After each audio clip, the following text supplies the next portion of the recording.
Sue Peng have a 12-0 record in the finals. They have never lost a final together. So when we went into that, I mean, that was at the back of our heads, and we were reminded of that every interview that we gave. Every person that we spoke to said, oh, they've never lost a final, they've never lost a final, and they've actually beaten us in a couple of finals. So when we went in there, I mean, we were trying not to think about that, obviously, but I feel that this just proves, I mean, tennis is such an amazing sport. It gives you so many chances to fight, it gives you so many chances over and over again.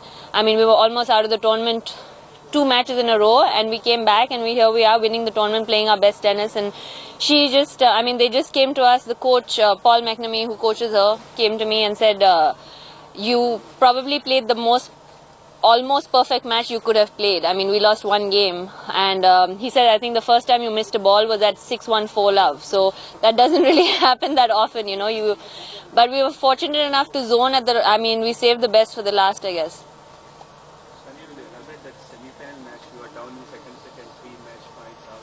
Yeah.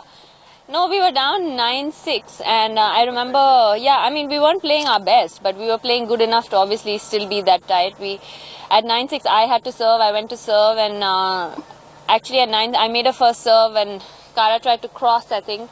I can't even remember, it's such a blur. I think she tried to cross, and the opponent hit a really hard return, and I have no idea how I got to that ball, and I just threw the lob up in the air, and I hoped that she was going to miss it, and she did.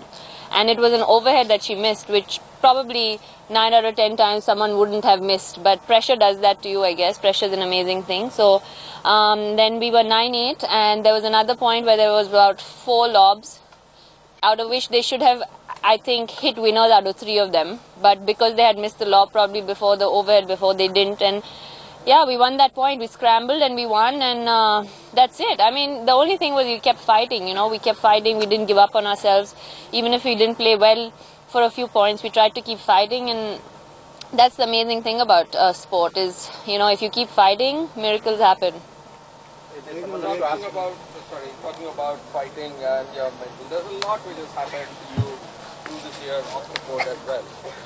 Can you talk a little bit about your mental toughness to get back into the fight?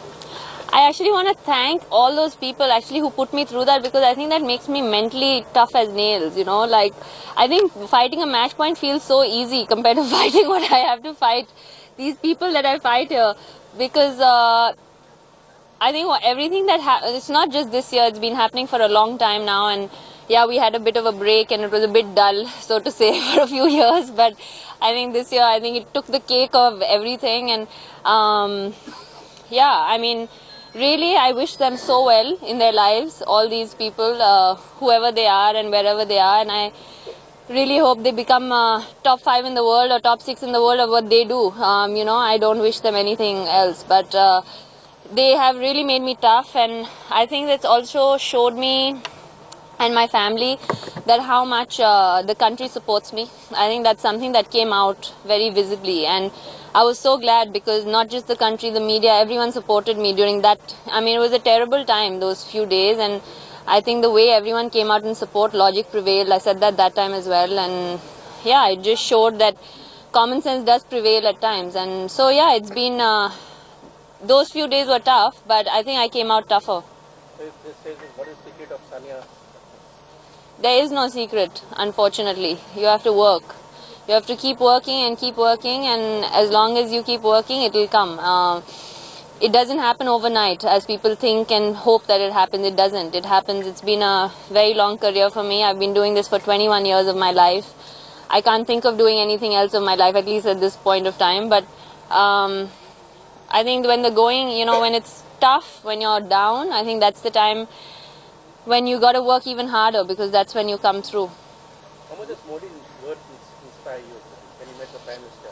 No, I think he's an extremely dynamic personality, and he's a great leader, and I met him twice now, and he's tweeted to me a few times, which is very exciting, because every time I win, he's extremely encouraging, and I think that's amazing for a Prime Minister to take notice of athletes and actually encourage them with his words. And now it's become, obviously with the social media, it's become so much easier to connect with people, and he was extremely motivating, and even the ones that I met him alone and the ones that I met him with everyone else during the Asian Games ceremony. No, he was. Yeah, he obviously loves sport. He told us that what we do. He says you guys are just over there winning and sweating and doing all that, but the country is rejoicing here, and you guys probably don't even know it. And I mean, those kind of words, they do really make you feel like, wow, you're doing something for the country.